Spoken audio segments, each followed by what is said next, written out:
In my mission to document 100 impact makers, I can end up anywhere on the planet. This time, my curiosity brought me to Uganda. Why? Well, because of this guy. I see a red light. Yeah, that's a good sign. This is the story of Lars Pilengrim, a Swedish coffee nerd trying to make a positive dent in the global coffee industry. An industry that really doesn't want to change. I can make serious impact in these people's lives if we teach them how to produce a better cup of coffee. You're obviously very naive when you start something like this.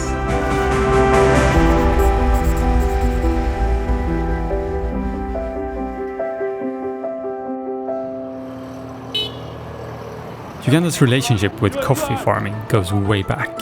Yet, despite its history, Ugandan coffee has never quite taken up the space that it deserves on the global stage. We struggle. But change is brewing. The crew for this trip consists of me, Isak, Dio, our local filmmaker friend, and our driver Daniel, and of course, Lars. We head deep into the Rwenzori mountain range in the western part of the country, which peaks some 5,000 meters above sea level. They call you Muzungu. Yeah, that's a common name here. So. Yeah, you're used to that. I'm used to that. Muzungu means a white person. Yeah, I figured. Yeah.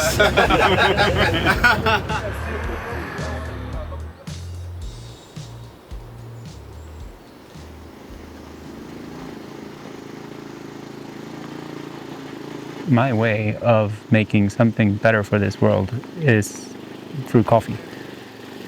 Coffee is the perfect tool because everybody, basically wherever you go on the planet, can somewhat relate to a cup of coffee.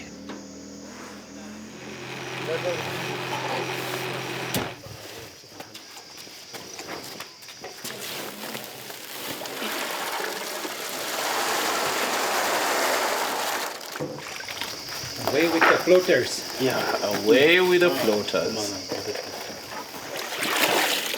If we were looking at Uganda as a country for coffee, you look at Kenya, you look at Tanzania and Rwanda, they're the superstars of African coffee, together with Ethiopia for sure.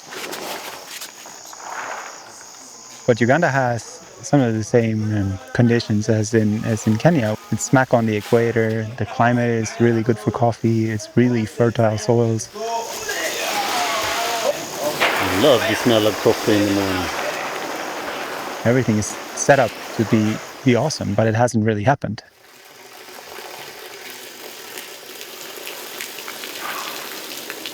There's a ton of potential here. So what sort of caught our eyes and what we fell in love with was the sort of underdog concept of, can we help put Uganda on the coffee map? Can some of the best coffees from Africa really come from Uganda? Of course they can. You're obviously quite insane when you start something like this. It's done. So Lars, what happened here? So we lost one of the motors, so it's we can't pull. One of those obstacles. One of those obstacles. Yeah, what are you feeling, Hamza? When come here tomorrow, just sort this out.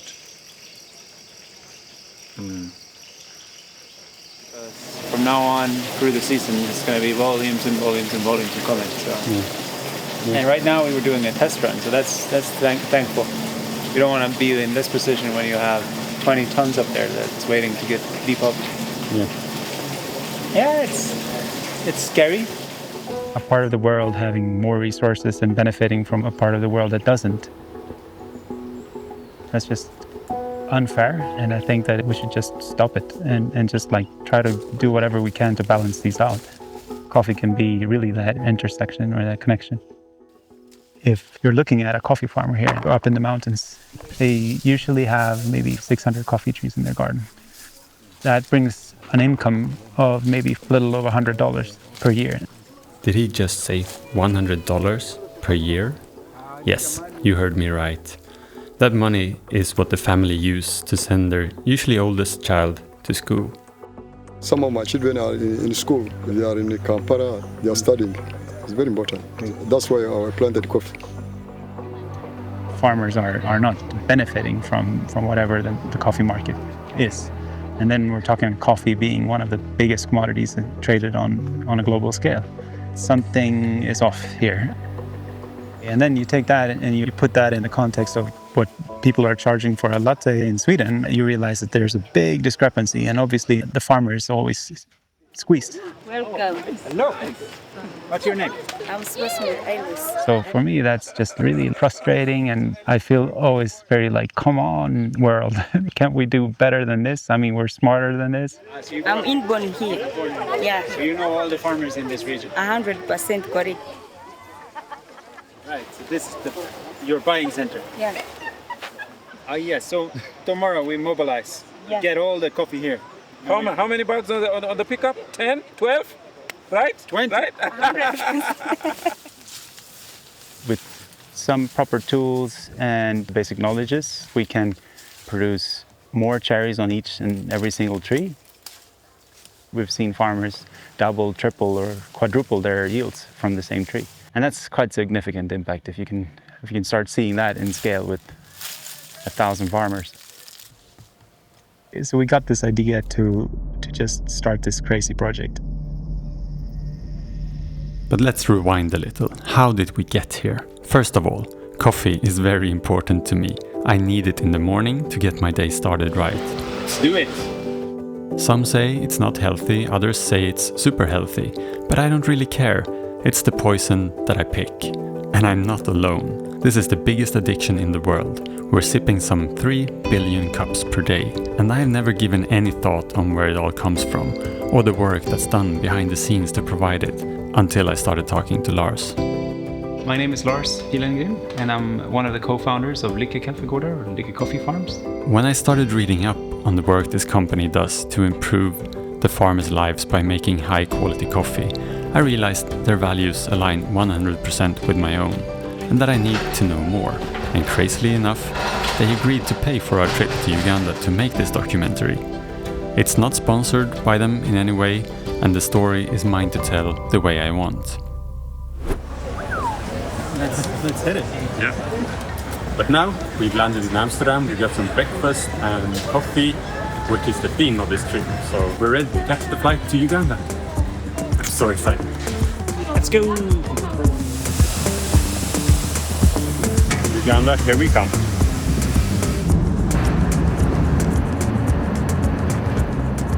I grew up in a place pretty far from here, in the countryside of Sweden, in a city called Ludvika. It's a small town of 30,000 people. Pretty amazing, to be honest. When I was 15, my mother started a cafe. She wanted to build a place where kids could go after school to socialize, to have something. We bought an espresso machine, had no clue what we were doing whatsoever. I have somewhat of a nerdy gene inside of me. When my mind sets off on something like that, I dig all the way through. What sort of got to me as well was the social interaction of actually meeting people. Let's pause there for a moment.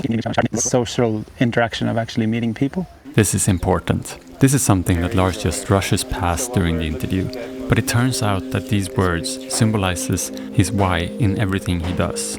For him, coffee is all about the people. I just went head on into coffee, and that has literally been my life since, and will probably forever be my life. What's wrong with the hotel coffee? What's wrong? No, the hotel coffee is great. When you work in coffee, pretty soon you realize that, okay, it's the roasted bean that is of interest, and the roasted bean tastes differently if it comes from different places in the world. So I started getting interested in that and started reading into that, and I met up with Johan, who's my business partner today, actually. Nu ser det ut som ett par som håller på att skiljas.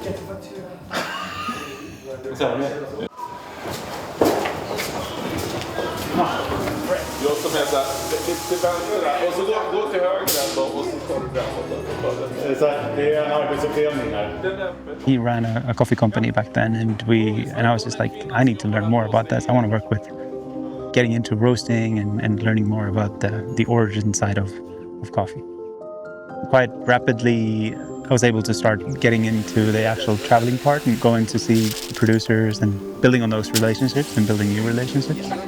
That's literally where the sort of light bulb came on for me. We need to put coffee on a path that makes it viable tomorrow. The coffee industry is huge, and it's very set in its ways, just like the coffee drinkers. So let's go find out how to change this. I found one in a YouTube video saying that Uganda has the worst roads in the world. Yeah, so here in Uganda, most of our roads, we call them the massaging roads or the dancing roads. And that means we're going like this. Yeah, that's why we call them the dancing roads. You'll be like, We'll be bumping around. Yeah. you're bumping around. But then this is a good van. You see up, you're protected, so. Yeah, it's got a soft ceiling. So you're welcome to the land of the dancing roads, because this is how we do it always. It's amazing. It's such an experience.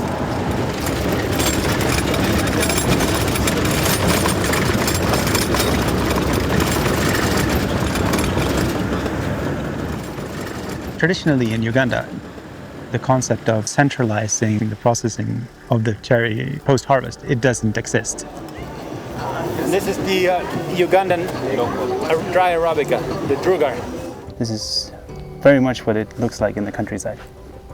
So generally they would pick the coffees, they would bring out a tarp in the field, and then they would just lay the coffee down and dry under the sun.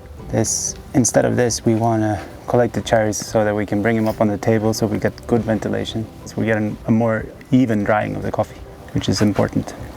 So when we realized that we need to elevate the quality and we need to be in control of the quality, we started with a blank page and we started drawing up, like, what's it going to look like? Okay, we need to have our own centralized processing facility where we can get fresh cherry in, and then we can control the quality of that coffee all the way through to an exportable green bean. If you go to a Swedish bank and ask for money to build a washing station and buy land in Uganda, they're probably just going to laugh at you. Hey, how you doing? Nice. Good to see you. Nice to see you, man. Yeah. Hey, man. How are you, Robin? Robin. I'm Robin. Hansen. Nice to meet you. Yeah. That's a firm handshake. Yeah, let's do that. You just told me that it's your first time in Africa. Yeah. Welcome. Thank you. It's fun that you've been in Uganda before you come to Kenya. Yeah. Or South Africa. Or South Africa. Both of these guys are Kenyans. Oh, yeah. Yeah. Yeah, Hey! totally random. Dora. How are you? Good to see you again. Jag har ett tjockt lager med dirt nu. Hansen, my friend, Yes. are you the barista of the day? I'm the barista of today. That's good. We'll get creative. Let's roast it first, and then we can do it cook cafe style of Sweden. So we took a sample that was already dried, and Hansel here, he ran it through a huller, to hull the parchment and the skin off, and then we get the unsorted green bean out of it. And after hulling, we bring that to the table and we sort out the defects. And then we got a sample roaster, which is suitable for 100 grams of coffee. How long does it take? And it's a 7-minute cycle with this one, more or less. That's next level if you want to do it at home. This is next level if you want to do it at home, yeah. The smell is incredible. When the roasting started, the whole room just filled with this chocolatey sweet smell. Yeah, I think this coffee is going to taste amazing. So coffee, the Arabica tree, it thrives in tropical climate, and that makes it pretty perfect to do it in Uganda. The wild side of life. The wild side.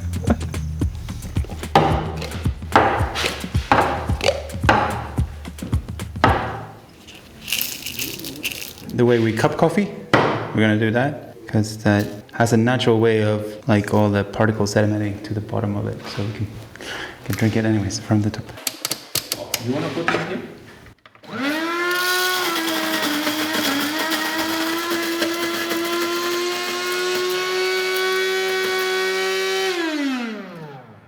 You have the EK. Yeah. There's an unfactor. Don't. Apparently, this coffee grinder wasn't good enough. Let's. Yeah. Oh, it's here. Oh, yeah. Oh, that's good. Yeah.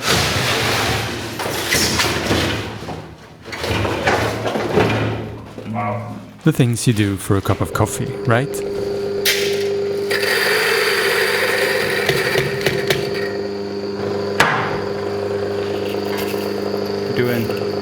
We got a pretty decent built-in hand scale. 12 gram, because I've been cupping so much in life. Then at the same time you need altitude. So at the higher altitudes you have a slower maturation. So that slows down the maturation. It creates a denser bean where we collect all the acids and the sugars that we need in order to create a complex and good cup of coffee. I mean, kokkaffe. We're Swedish, so the particles are going to draw it to the bottom of the cup and we're going to sip it slowly from the top. It's going to taste pretty decent, regardless. This is a very primitive setup with these cups right now, but it's essentially what quality control is all about. And this is coffee as fresh as you can get? This is basically as fresh as you can get, yeah. Amazing. I'm looking forward. This coffee hasn't even left the premises yet. Yeah. So it's been dried here and hulled here and roasted here, and now we're consuming it here as well. I started getting better and better at coffee. I started realizing what are the factors that produce a great cup of coffee. And the aspect of coffee is that it's touched by so many hands and so much human interaction. Adding that knowledge of coffee that I've sort of gathered throughout these years, I realized that I can make serious impact in these people's lives if we teach them techniques of how to produce a better cup of coffee that can fetch a higher price in the market. Jag gillade vad det stod på. Här är kodträning.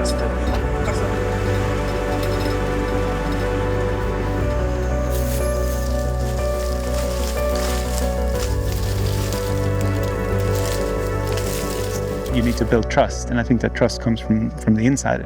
High five. Sawa. Sawa. Sawa. In this country, a farmer can have maybe 600 coffee trees in their garden, producing a couple of 100 kilos of cherry every year. So in order to work here, we need to have a lot more footwork because we need to communicate and connect with these farmers. We have a lead agronomist, Clayton, and he can look at the farms and he can see how to improve it. So the techniques that he knows, he starts teaching those to people that we hire that live in the communities up in the field. And we teach them how they are going to teach the farmers to tend to their coffee trees. The only problem we have is price. Yeah. Yeah. I am Vihuko Samuel. I'm working with Luna Coffee as a coffee scout, making a relationship between a farmer and the Luna Coffee. I will buy it. Yeah. Yeah. Of we course buy it. we We buy it. Yeah. You need to buy his coffee. When you see tomorrow's generation not evolving in growing coffee, that means in the future we may have less coffee from the region. We have these young people that are accepted and chosen by their communities to represent. They can network with up to 100 farmers each. We are trying to help them understand the basics of managing a coffee garden, soil conservation, pruning practices, harvesting practices, how to make a shade tree. So it's something that is enlightening them and giving them a pathway to follow. Knowledge really is power. It's empowerment. Whatever farmers are able to learn, they're not going to unlearn it tomorrow. There's a skill that they've developed and learned for the rest of their lives. Because they're going to be able to do improvements on their own, even if we're not around in the future. I have a message for him, and this one comes, I'm going to give the message in my language. Hemma I Sverige så har vi väldigt många människor som är väldigt uppskattande av ert kaffe. Tycker att det är fantastiskt gott det kaffe ni producerar här.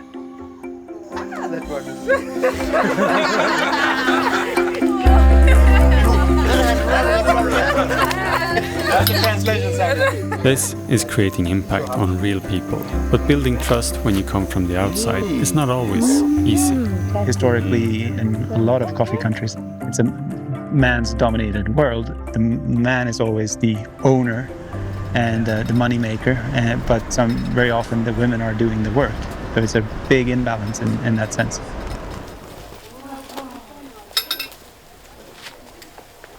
Hello.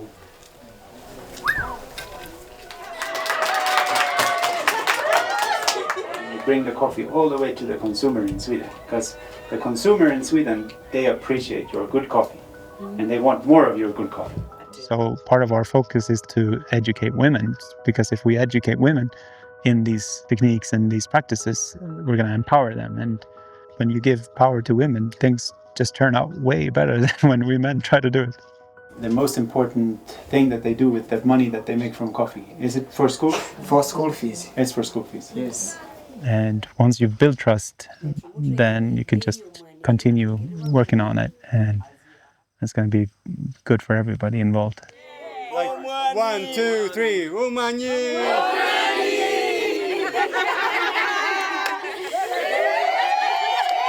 Since we're educating and working directly with each and every one of these farmers, we can make sure that the farmer price, the price per cherry, is actually without middlemen really landing it where it's supposed to.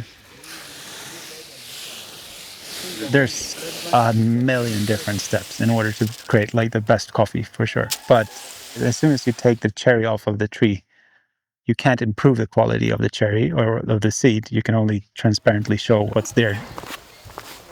This is in the beginning of the season, so we're collecting cherries from different hills, and what we're seeing in the beginning of the season is a bigger variation of maturation in the cherries. We want the cherries to be fully matured and red, but what we're seeing here is that we've got a lot of underripes.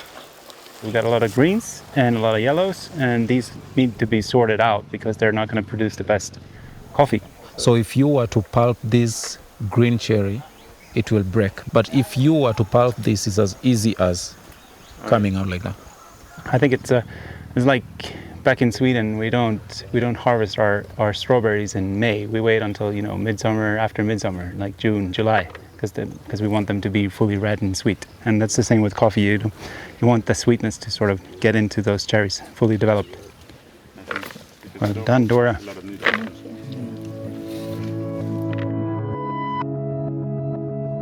Why you build a washing station like elevated like this is because we can utilize the gravity. So we feed fresh cherry in at the top, and then it goes through all the different stages and it comes out as a bean ready to be dried and put in the drying tables again. So how does a Swedish company even conceive the idea of building a massive construction in rural Uganda? It's situated in the middle of nowhere with a tiny and very bumpy access road. What were they thinking? We started with a blank page and we started drawing up what's it going to look like. Måste jag fråga en så här, när man tar sista koppen, är det någon som vill ha med kaffe ska sätta på en kanna till? Ja, exakt. Den finns det. This is obviously going to cost a lot of money. No. Being Swedish, if you want money, you usually go to the bank. But if you go to a Swedish bank and ask for money to build a washing station and buy land in Uganda, they're probably just going to laugh at you. We needed to sort of rethink it because we want to create positive impact for farmers. Farmers making more money, farmers producing more coffee and making the environment better, making sure that coffee is viable tomorrow. We were literally brainstorming who could have mutual interest. And that's how we came in contact with We Effect. They've been doing several different projects in coffee, but there's no connection with the market. And I think what we represented when we started talking with them was that we want to do this project and we want you to be on board for it, but we're also acting as the buyer because we're representing the consumer. We're building a brand towards the consumer. So that sort of actually tied it all together. So thanks to them, gaining access to the financial capital that we needed to build this out. We were here in January of 2020 scouting for a location for this washing station. What's up, guys? Windy. Almost 2100. All pumped up, eager to go, and we had lined it up with all that we wanted to do.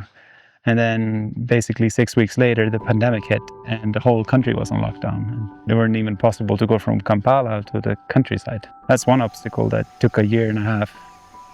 When we started building this place, just to get the material out here was a question itself, because it's all sloped in order to work with gravity when you're processing the coffee. We needed to dig out quite a good piece of the terrain, and so we needed an excavator. And this was at the time when everybody in the world was talking about inflation, and the guy that had the excavator, he really took that seriously. So he went from 1 million shillings to an 8 million shilling. So that was like over a day. So all of a sudden it was just crazy expensive to get it here. And at the same time, we were starting getting connections with the communities around here. So we ended up hiring a lot of people instead that help us dig out manually the whole site. I think we employed over 200 people to do it. It was actually it's a good feeling that 200 people could get paid instead of this one guy trying to be an opportunist on this excavator game. Oh, yeah. These are going to be our accommodations. Really nice. Yeah. The functional aspects of the station is set up, and that took, I would say, 8 months or so. Able to facilitate services for up to 3,000 farmers in these regions.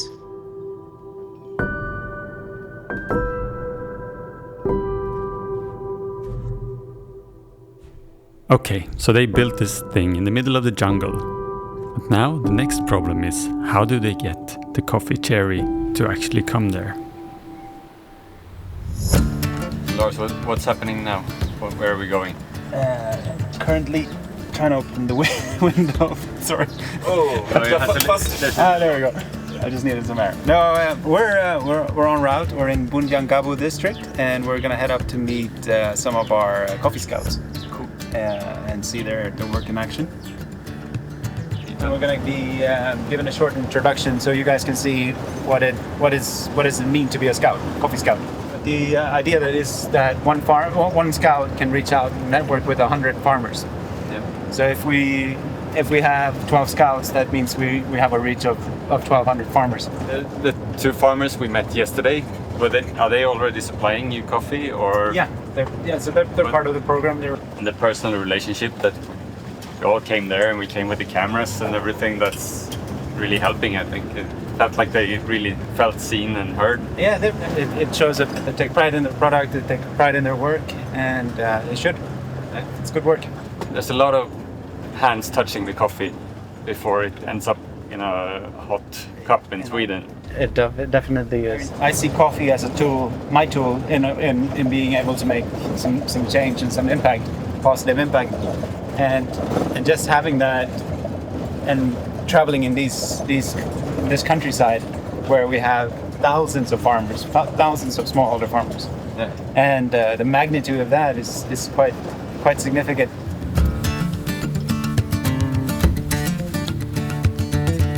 So this is our buying center here in the region. And why is it called Lunar and not Lykke? So Lunar is our local company here in Uganda. The mountain range of the Rwenzori is called the Mountains of the Moon. So we went for Lunar as our operating name here in Uganda. So this is one of the locations where we can collect cherries daily and fresh, straight off the trees from the farmers. As you can see, this is coffee that has been received today. It's going to go down to the washing station for processing. In this region, we do not want to burden our farmers with the expense of having to move coffee long distances to our washing station. The closer we are to the farmers, the better for us as far as quality is concerned, because we know when you harvest coffee and it stays long, it loses quality. 2 kgs. Yes. If they are not in our spot within the first 3 to 4 hours of harvest, they tend to turn overripe. That impacts quality as well. Tight logistics. Yeah, really tight logistics. Yeah. Our whole setup is around impacting farmers, impacting the lives of these farmers. So we want that price to go down to the farmer and not to these many middlemen. That's the only way we will know that we are benefiting farmers. What does 1 kg?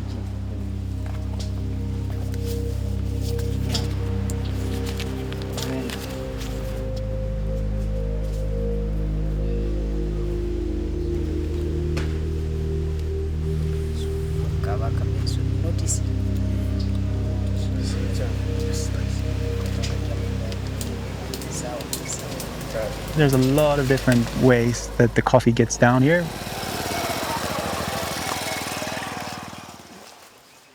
One key player in that is the Bora Bora, which is that motorbike that a lot of the people up in the mountains have.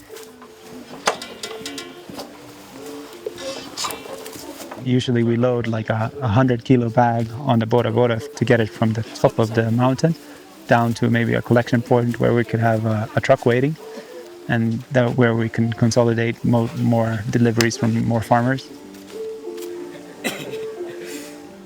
They loaded up these 100-kilo bags onto tiny motorcycles and drove away. It's like, wow.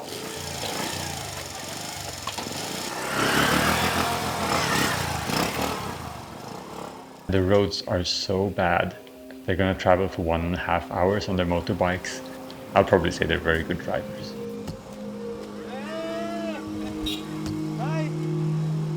The better the quality, the better the impact. Because if I can fetch a tremendous amount of money for a fantastic cup of coffee, then there's more to share with farmers, obviously. I always tell everybody that every bean has a home, so we're here to make significant impact. So we're not just going to focus on the 4% of specialty that's up in the top. We need to put coffee on a path that makes it viable tomorrow. So I think that we need to really change how we value coffee and how we look at coffee. I usually say to people that drink less coffee but pay more for the coffee that you're drinking. Buy your coffee from companies that show transparency and show that they're actually dedicated to making changes.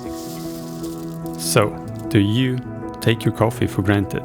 This trip opened up so many questions for me. All this work on the ground is great, but how do you get the consumers to really change their behavior? So it's like an iceberg. You see the tip of the iceberg and then there's so much more to know about it.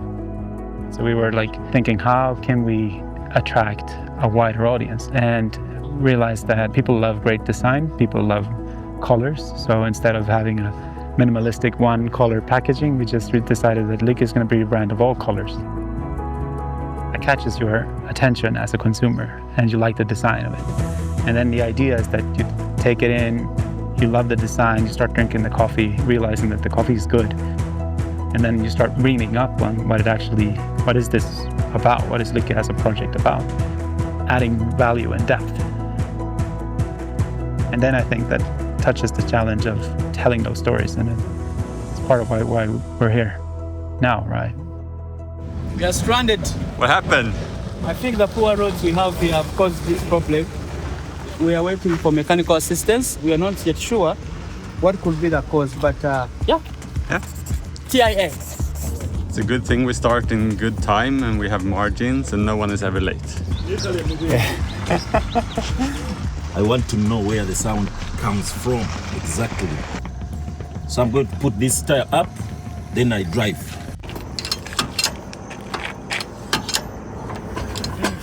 So there's a guy, a technician in the next town. He came on a Bora Bora motorbike, crawled under immediately, and he's going to remove from what I reckon is a part of the differential. Is it working? When something like this happens, everyone seems to be helping out, want to help out. So a number of cars have stopped. I think this is the way the world should operate more, because it works. Cheers, man! So we've only been like running uphills all the time since 2020, because there's been so many different things that have been slapping us in the face. And there's so many challenges that you wouldn't even dare to think about from start, that just presents Not itself. even moving. No, the top one is not moving. No. The bottom one is moving. The motor is not running. Just stopped. Yeah.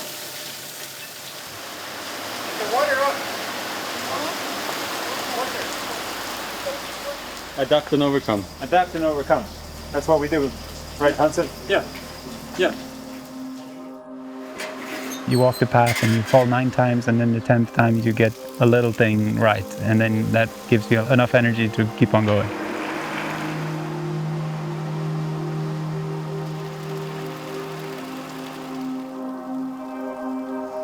Yeah, come on. Was it just a circuit breaker, and we got it going again. Yeah. So we finished the hopper. Everything is popped. Now we're going out to dry on the table, right? Yeah. I was quite frustrated. Yeah, I think we all were. Yeah, but yeah. But we adapt and overcome. Yeah. That's what we do. Yeah. Thanks, buddy. You're welcome.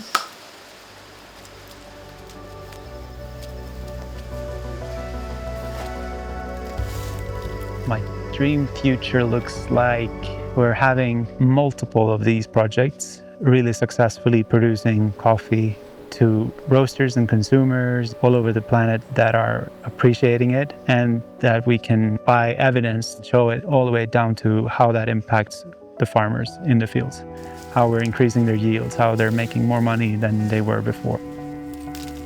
We're coming to a point where it's on top of the hill, and now we can start seeing the view, and now we can start maybe descending and having a joyful ride. That brings me a great feeling of joy, to really be able to live out the vision that we have.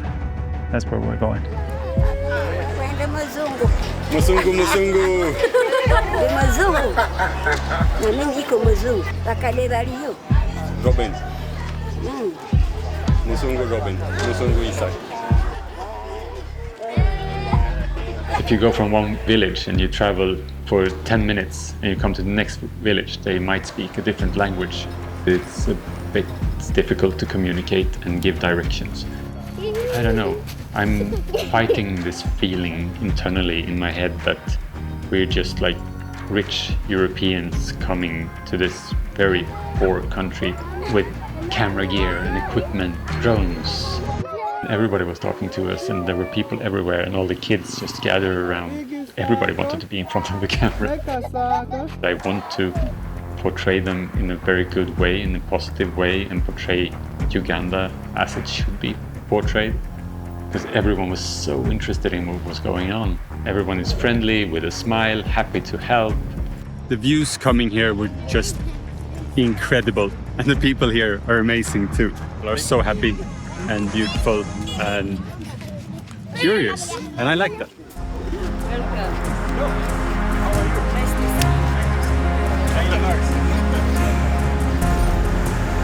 So, do I still take my cup of coffee for granted? Well, I guess I do. Habits don't change that quickly. But what has really changed is how I value every cup. How I now automatically think about the red cherries on the trees and the countless hours of picking, sorting, transporting and all the work that goes into it. And I'm aware that it's impossible to translate the full experience that I had during this week into this film. But hopefully you can get a taste of it and understand a little bit more what's behind the coffee that you drink every day. It's funny how we can spend €6 on a cafe latte in a cafe, but we whine about €7 for half a kilo in the supermarket. But that's how humans work. We are no rational beings, we are emotional beings. I'm so grateful for the opportunity to travel and see a country through the lens of coffee, and I hope I leave you with the same feeling. At the end, it's like every little success is something that triggers me to keep on going. There's a lot more to do, and we've only just begun.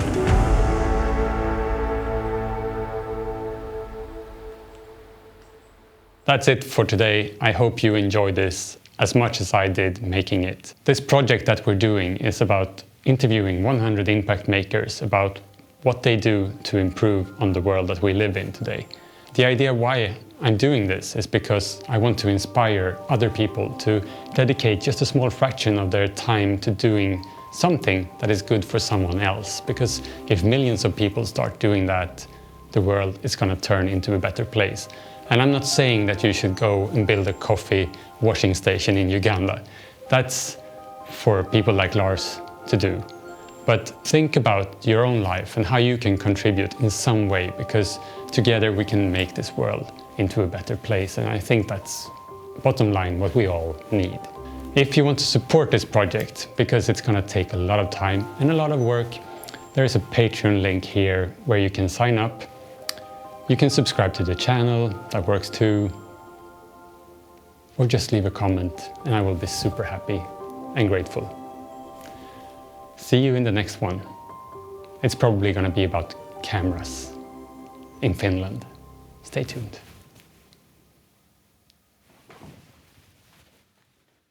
Thank you very much. Thank you too. We'll see you soon, huh? Thank you. And you tell your farmers that we need those cherries. Okay, thank you. Perfect. Thank you.